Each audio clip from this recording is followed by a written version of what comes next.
Happy holidays. Want to give your host a gift? Consider subscribing, rating, and reviewing the show this holiday season. It really helps the show grow. From all of us at Believe, have a Merry Christmas, everyone, and a happy holiday.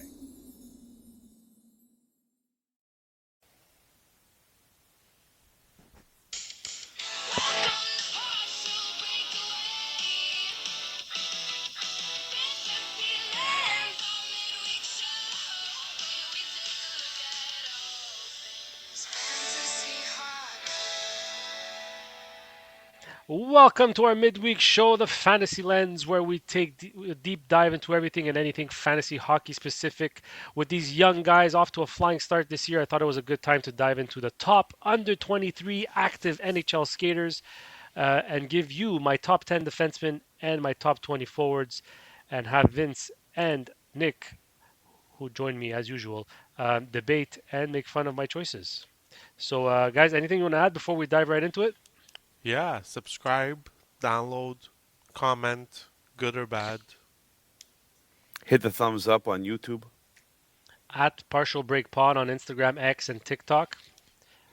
Oh It's been yeah, pretty good lately, actually, and guys. A lot of engagement, a lot of arguments, a lot of people don't like us. guys, please keep sending those hate messages to Junior specifically. We are loving them. They're great content for us, and we have a good laugh. All right, let's start with defensemen, guys. At number one, so Defenseman. let me rephrase. This is under 23, so 23 years of age or younger, actively playing a full-time role in the NHL. Very important. So at number one, I'm going to split it by tiers. In my first tier, I got Jake Sanderson, Lane Hudson, and Matthew Schaefer. How do you guys Okay. feel about that? Do you guys want me to list them all and then have a No, no, discussion? no. Tier by tier, or else it's going to get very confusing. Okay. Like I look at Schaefer, and I'm very surprised you have him this high this early. Um, what a star he's been so far this year. I'd like to see it continue as well. Um, but having him next to Lane Hudson and Jake Sanderson is high praise for a very young kid just wetting his beak in the NHL. Sorry, guys. Go Yeah, ahead. so like it's because it's so rare an 18-year-old comes into the league and i- is this effective and this productive. It's something that we haven't seen often, if not at all. Like so, like I wasn't this high on him before the season started, but now he's won me over in a quarter of the season. He's been that Well, if impactful. if you look at the stats so far, Lane Hudson, they've all played between 27 and 29 games. Schaefer played the most in 29. Hudson played the less in 27. Hudson 4 goals, which is expected because unfortunately with the shot he has, he's not expected to be up there in goals. Sanderson 6 goals, but Matthew Schaefer has 8 goals. Assists, Hudson 17, Sanderson 17, Schaefer 12. Points 21, 23, 20. So as of right now, these three guys should be in the same tier. And I mean, Schaefer is just. He's got number one power play. He's running with what he has. I mean, this draft was supposed to be a draft where, no one came out flying.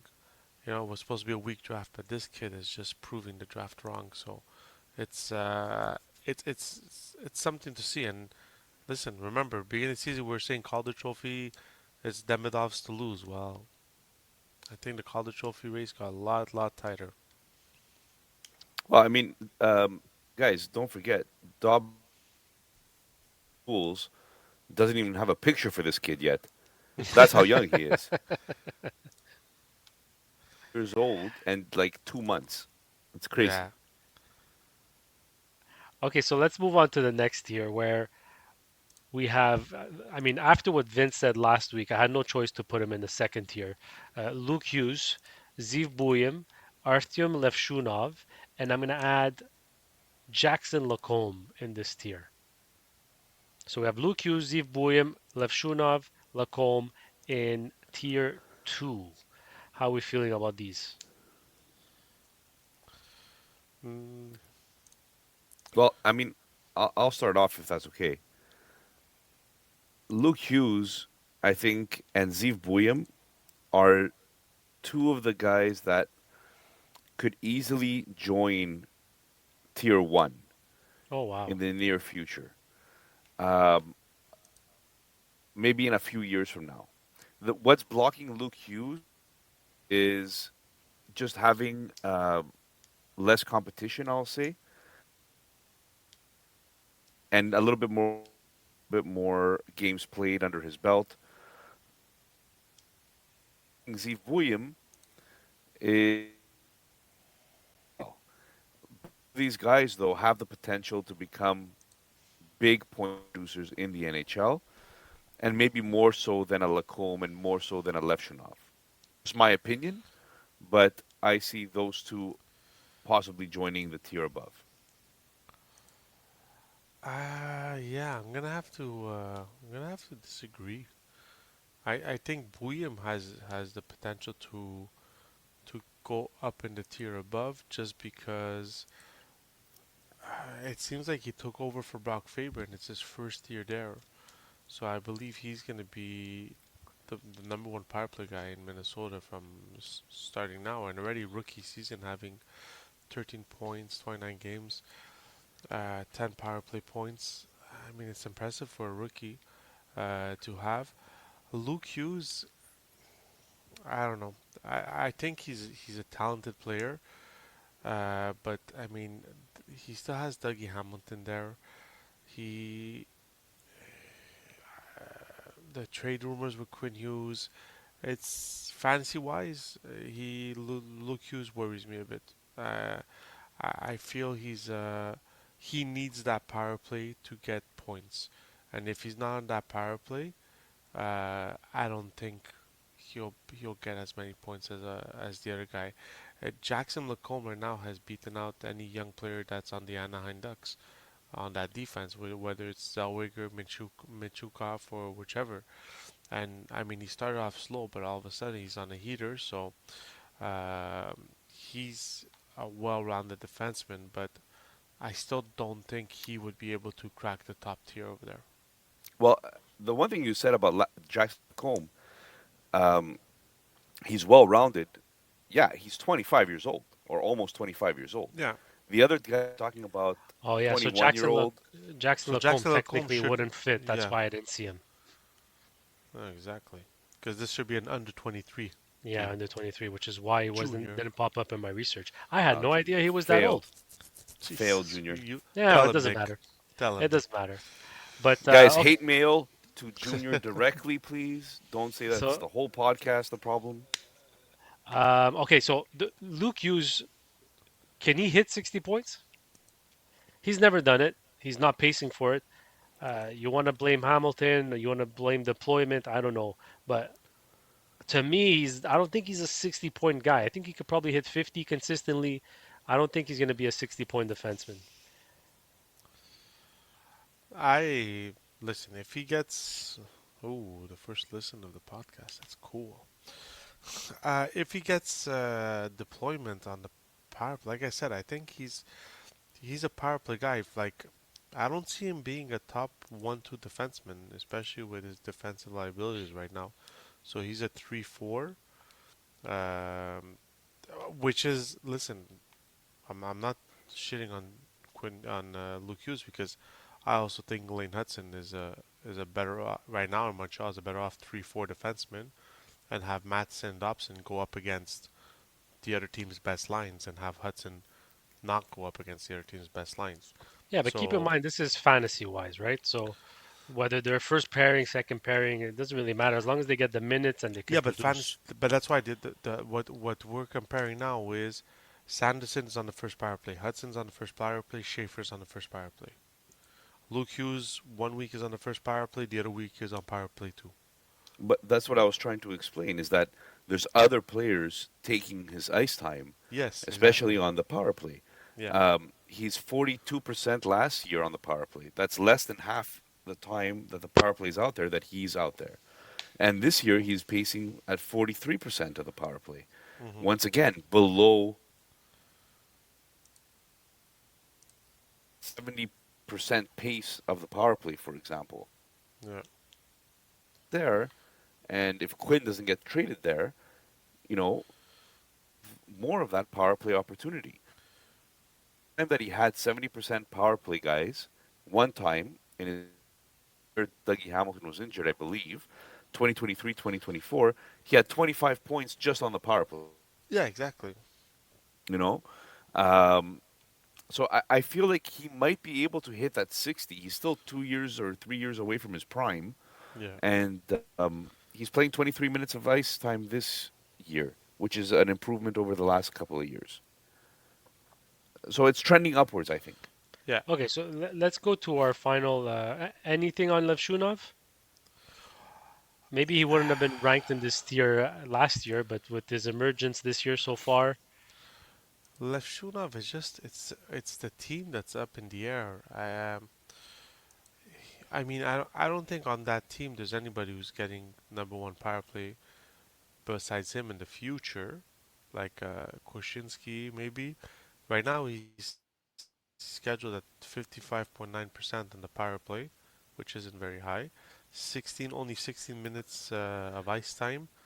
So, I mean, he could develop into a great player, but I think he'll be more known for his two-way game than his point-getting ability.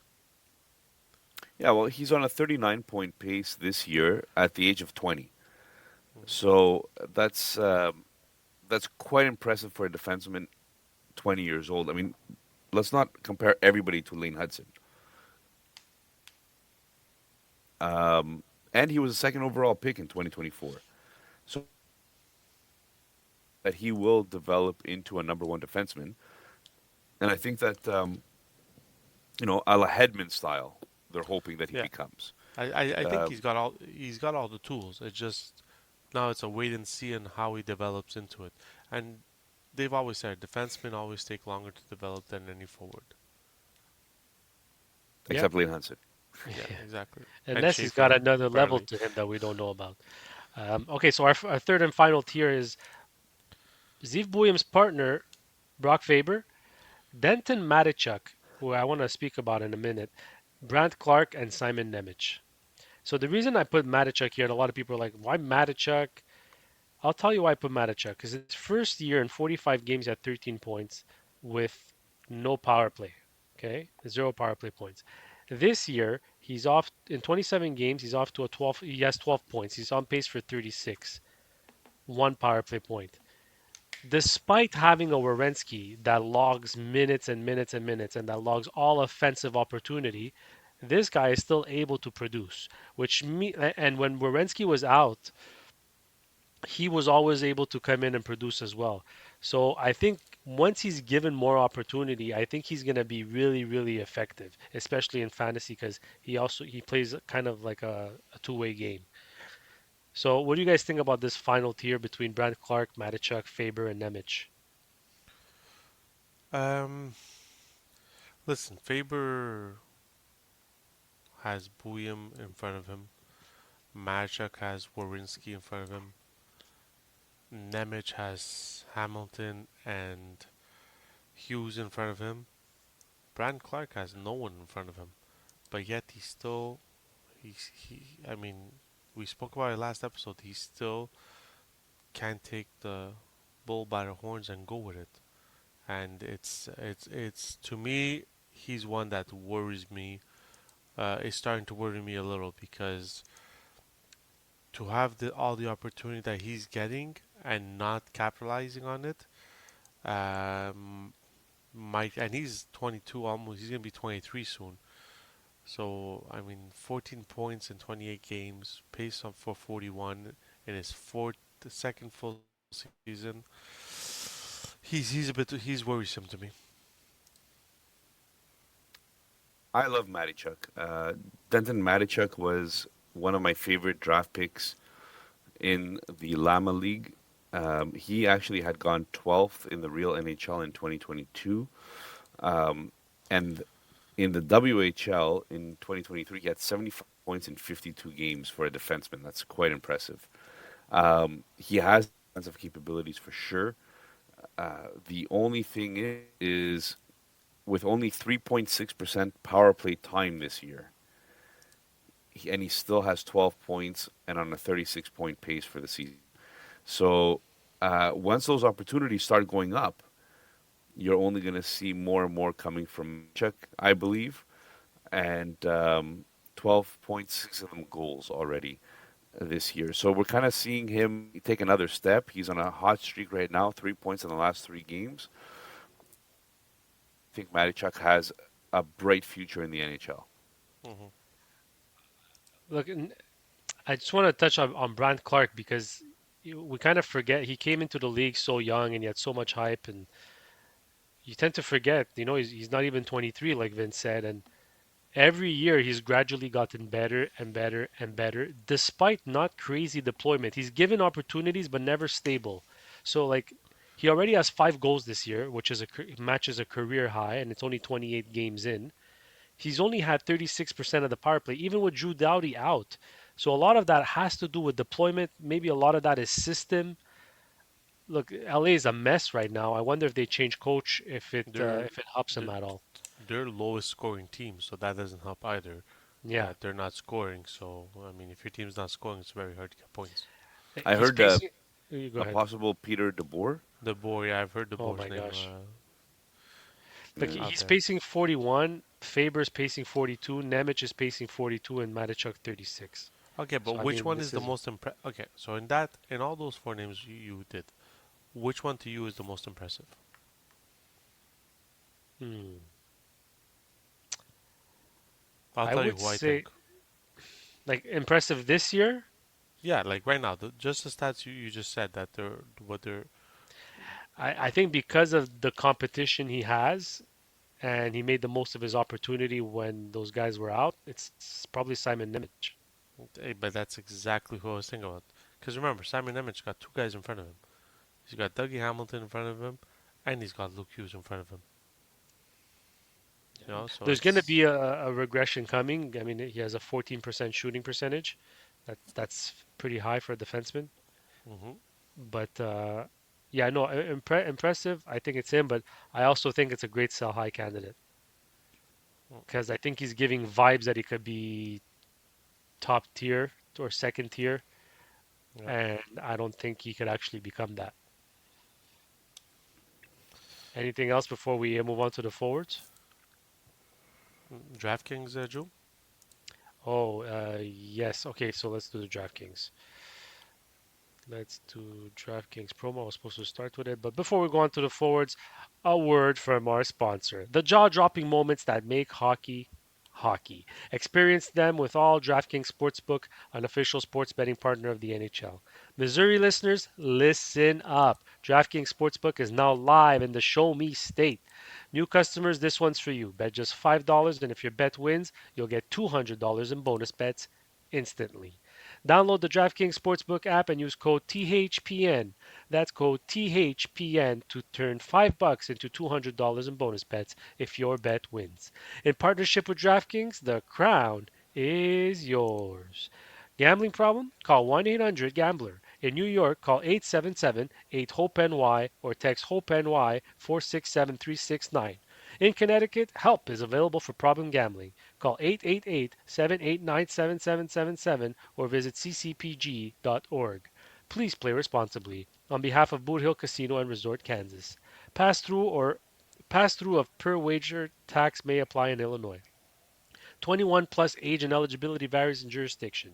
Void in Ontario. Restrictions apply. Bet must win to receive bonus bets which expire in 7 days. Minimum odds required. For additional terms and responsible gambling resources, see dkng.co/audio. Limited time offer. Copyright NHL 2025. All rights reserved. All right, let's get into the nitty gritty of the forwards. In my top tier at number one is Connor Bedard, and number two is Macklin Celebrini. Last episode I went on record saying that I thought Bedard could be a superstar, and that Celebrini could be a really good player or elite player. I think Macklin Celebrini could hit 100 points, and to me, 100 points is a superstar.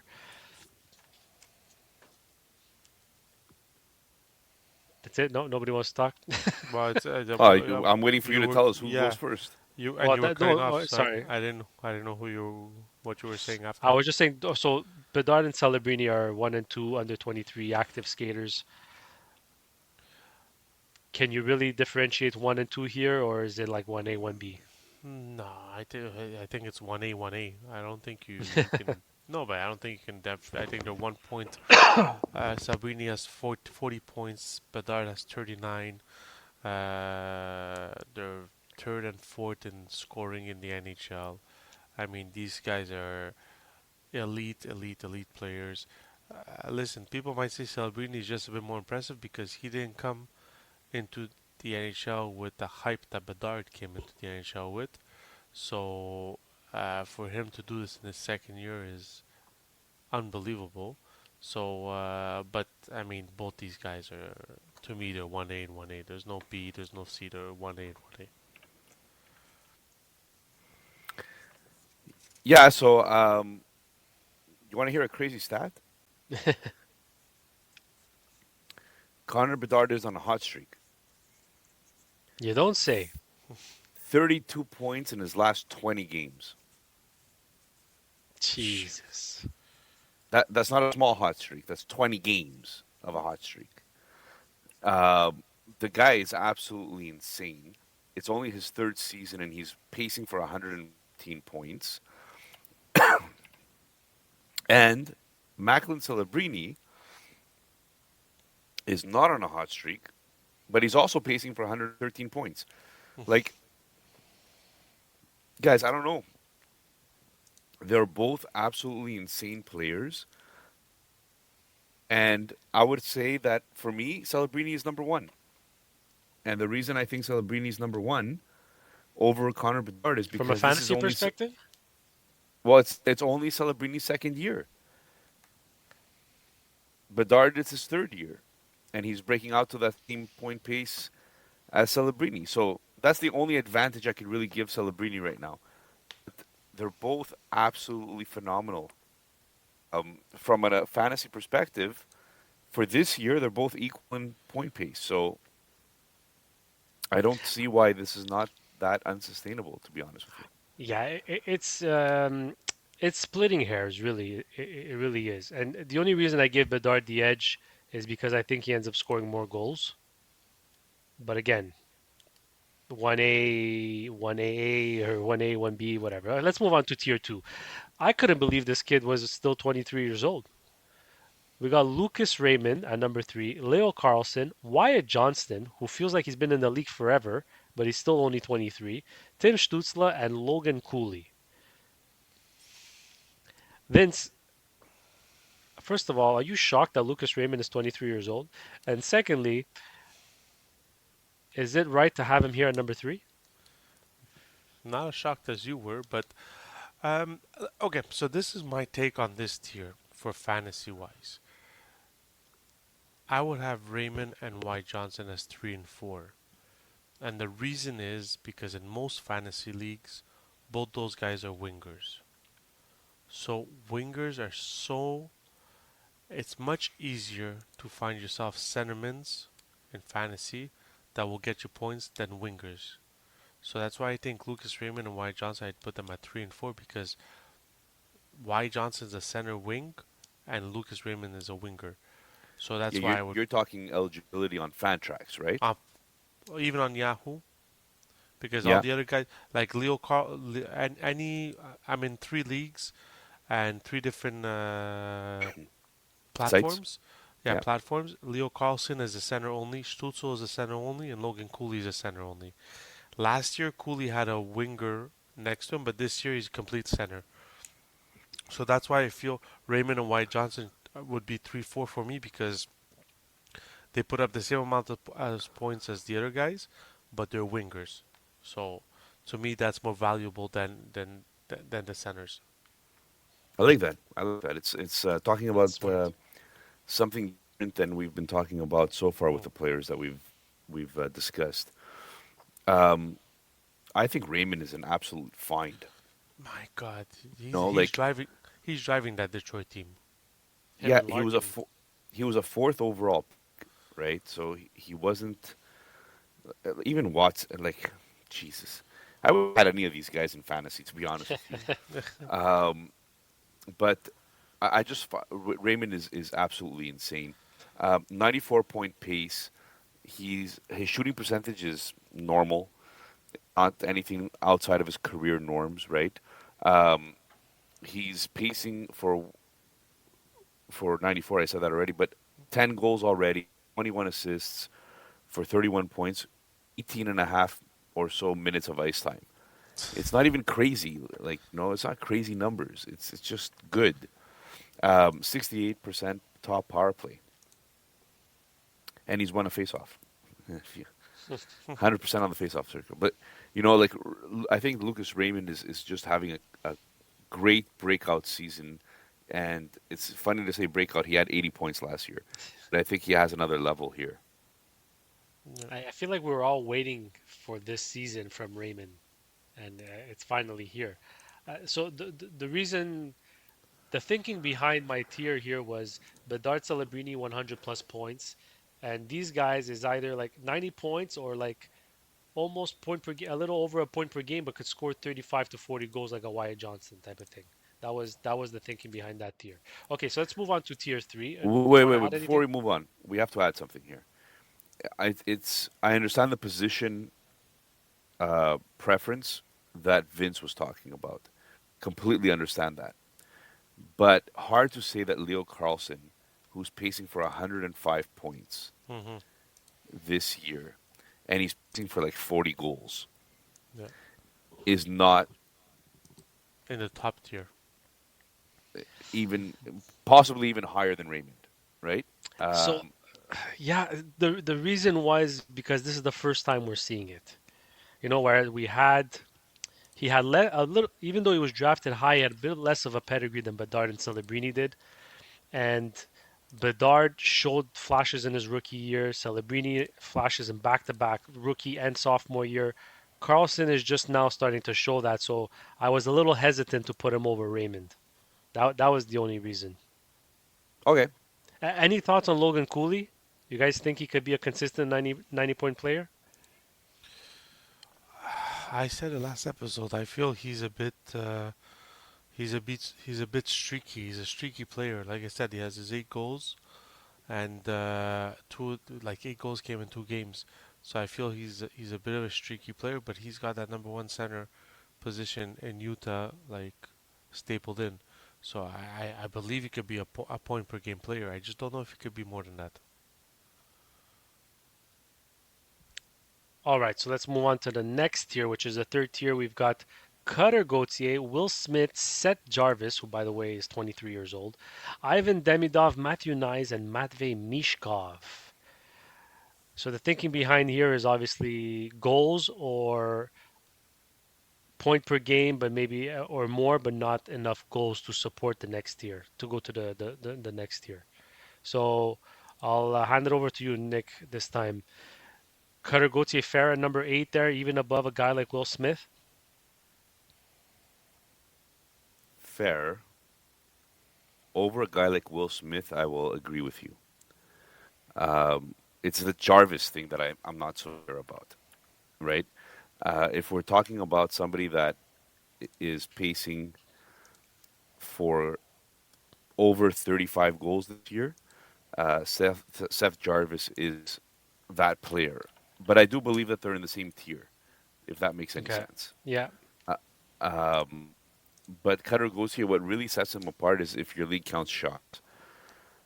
In that particular pace, I think Cutter Gauthier has the edge. And yes, he is also pacing for 91 points this year. I don't know if it's a sustainable pace, but it's definitely a good pace to have over a guy like Jarvis, who's more of a 75 to 80 point player, right? Can you imagine what kind of points he could put up in a different system? Well, we say or that, uh, but or you maybe this is remember, the system that fits him the Yeah, most, the maybe best. this exactly. And the thing with this tier is I'm looking at it and like Will Smith and Demidov, I think are a bit high. They're like Nick said, they're in the same tier. I just think they're a bit high because in this tier I would go with goal scorers more than I would go with playmakers. And I think Will Smith and Demidov are more playmakers, whereas like Matthew Knives, Seth Jarvis, and Cutter Gauthier, these are goal scorers. And in fantasy leagues, 95% of them goals always count more than assists. So that's the only reason I would have them on top of the other guy. Michkov, I would keep him where he is just because we don't know what's the real Michkov. He last year he had a phenomenal rookie season, and this year started off slow. Seems like he's picking it up again, but but until he proves me that he can be consistent with that, I would keep him where he is. Yeah, I was seeing Will Smith as a point per game player, maybe a little bit more. That's why I put him there. But you're right. I said Jarvis could probably go ahead of Will Smith. Matthew Nyes, he's on pace for 92 points. If that's who Matthew Nyes is, he's climbing that tier. He might even be in second tier because he puts up goals. And now you're talking about 90 points. You're talking Logan Cooley, Tim Stutzla, that kind of range. Why Johnson style actually? Yeah, exactly, and he puts up goals. That's the thing is he puts up goals, which I'm telling you in fantasy helps a lot. Like I said, like Mitch got the 6 points in his last 5 games played. It seems like he's picking it up again, but yeah, I would push Jarvis and Nyes ahead of Will Smith and Demidov. Okay, so let's move on to the fourth tier here, where these guys have all pretty much shown glimpses of what they could be, but haven't done it consistently. I mean, Frank Nazar's in this tier. He started off like he came out of a cannon this year. That had a little slow period. Now is picking it up again. So tier four is at 14 is Frank Nazar, then Adam Fantilli, Dylan Genter, Quinton Byfield, and Beckett Seneca. Oof, this I could think be a can I they're all tier. say, interchangeable. This could can be I a tier say, of disappointments. can I say that to me, Beckett Seneca maybe looks like the best out of this group, even though you've ranked him 18th, like the last place in this group. And the only reason I'm saying that is because, like, Gunter is pacing for 60 points. I don't know what's going on with Dylan Gunter, but I thought he was a 40 goal scoring, Yeah, right? I'm surprised he was even this low on this list until I looked at his stats. Fantilli has all the talent in the world, but he started off the year so bad that he's pacing for 60 points as well. But Seneca to me is having a phenomenal year, and I just feel like he has more to give. And this is like, don't forget, this is rookie season. He's younger than all the other guys I just mentioned, right? And he's pacing for 64. So it's a lot of talent here for Seneca, and 10 points in his last 10 games. You're freaking loving this if you're, and he's only playing 16 minutes of ice time. Like we're yeah. we're I would talking have about a great start to yeah. his career. I would have Seneke first in this tier, and then Nazar behind. I'd have. I'm an owner of Byfield, but I would have him last in this tier because he's the one who has the most stats to show us. He just turned 23, and he hasn't had any season with over 60 points. Most goals he scored was 23, which was last year. This year he's on pace to 56 points. This is a number one overall pick. Like, Second overall so second who was yes, what LA was second. Who went first in that league? Nick, do you remember? in the 2020 draft. Yeah, I don't remember years. I was really bad at history. But yeah, so I would have Byfield there because he's had the most games to prove that he could be. Lafreniere. Oh, Oh God, Lafreniere. And yeah, then And right after Stutzla. it was Stusla and Raymond and Jake yeah. Sanderson, who we've So all so ranked higher. yeah, so yeah, I would I think Beckett Seneca should be ranked higher just because his first tier, his age, first tier, and what he's doing. I think he should be high at the top of this tier. Yeah, you're right. He could have probably been higher. The reason I liked Fantilli up there is because he can get points, but he also can score 30 goals. So I like that he scores more than Seneca looks like he's gonna score. Yeah, Genther, he didn't take that next leap that we all thought he was gonna take, but he also Hmm. never hit a wall. So maybe this is his first wall that he's hitting. Yeah, But yeah, to be determined. Quentin Byfield, I still have hope in him. I think he can still develop. But and anything and you and guys want to add? and Fantilli, he's a goal scoring centerman. He's not a playmaker. Like last year, 32 goals, 22 assists. You're not looking at Fantilli to make plays here. He's a prototypical centerman who scores. So that's I understand why you had him high, but the problem with scoring is guys that depend on scoring. It's streaky. They're streaky players, and that's where it worries me a bit. I Fair um enough. I think we should do maybe another week of this midweek episode. I think we should go ahead and do a redraft of some of these years. Oh It'd my be gosh, surprising to see some of these players where they were drafted. Yeah. that wouldn't be a bad idea. Okay, so the last tier, I really could have put anybody here, but I wanted to cap it at 20, so I put two guys that are pretty comparable in Yuri Slavkovsky and William Eklund. Yuri Slavkovsky this year especially is showing what he could be. Like if he finds his consistency in how we see him right now, that's going to be a lethal player going forward. But William Eklund, now that he's a bit better surrounded, it looks like he maybe because he's not counted on as much, he kind of took a step back in points. He's pacing for 56. What do you guys feel about 19 and 20 here in Slavkovsky and William Eklund, Vince? I just want to take out Slavkovsky's thing. I think.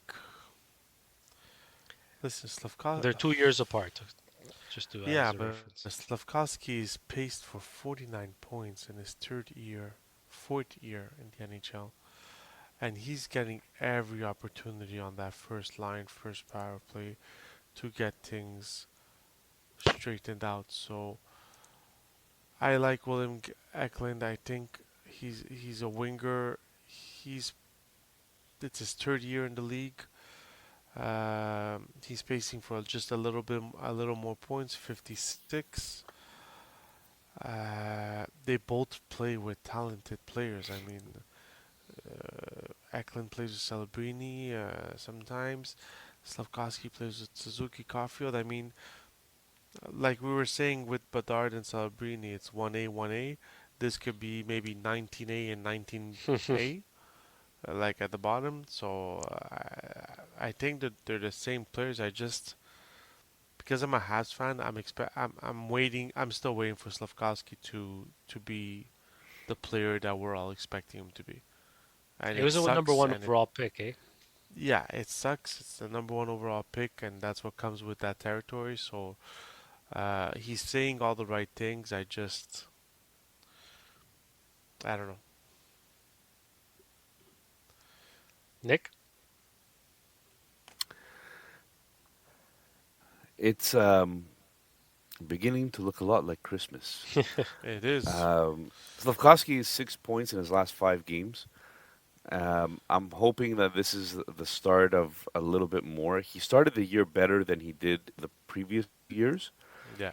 but his point pace is still not very high, like you guys said already.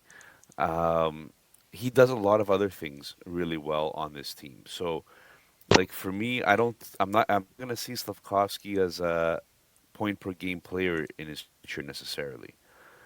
I do see him as perhaps a 60 to 70 point player.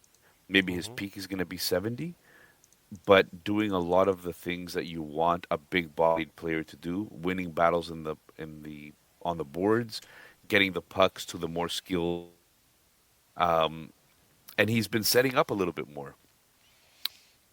Moved off that top line in order to play with Demidov. He kind of took a little bit more control of that playmaking in that on that second line. So it wasn't a demotion when they moved Slavkovsky to play with Demidov. It was a here, Slav, go help out this line because it needs a bit more.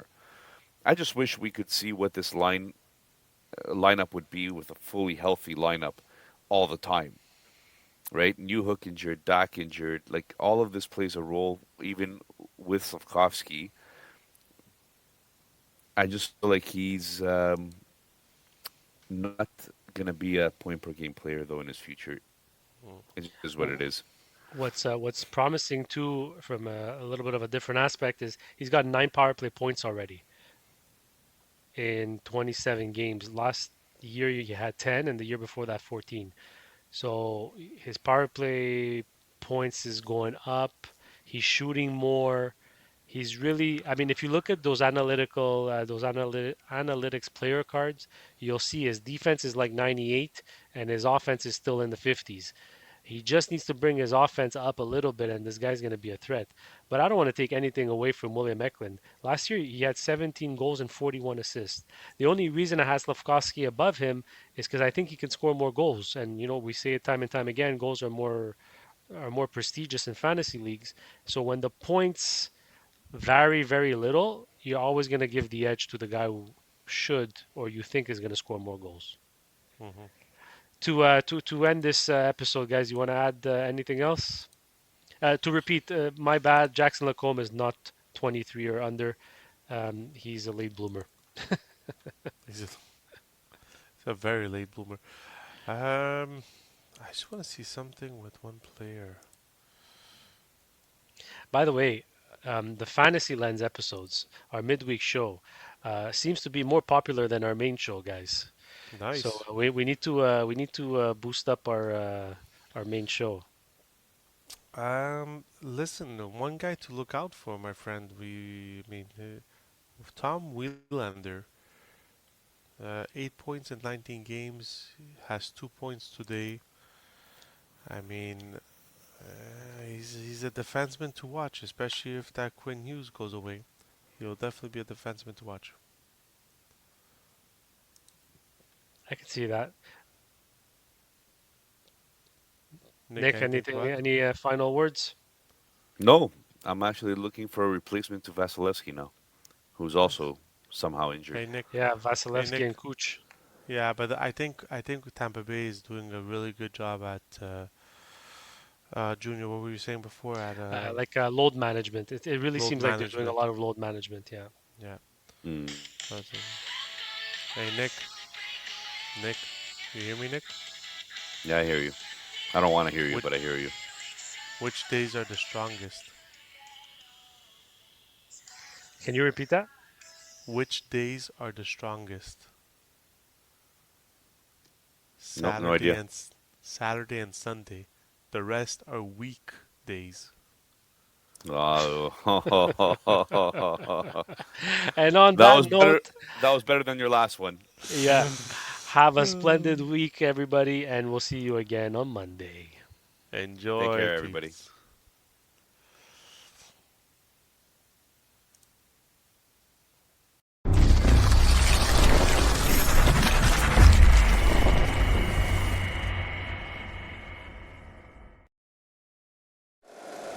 If you like the show, please take a moment to rate, review, and subscribe. It really does help the show to grow. Thank you for listening.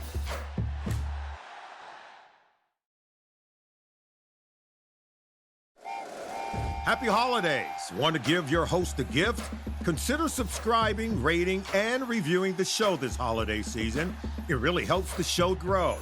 From all of us at Believe, have a Merry Christmas, everyone, and a happy holiday.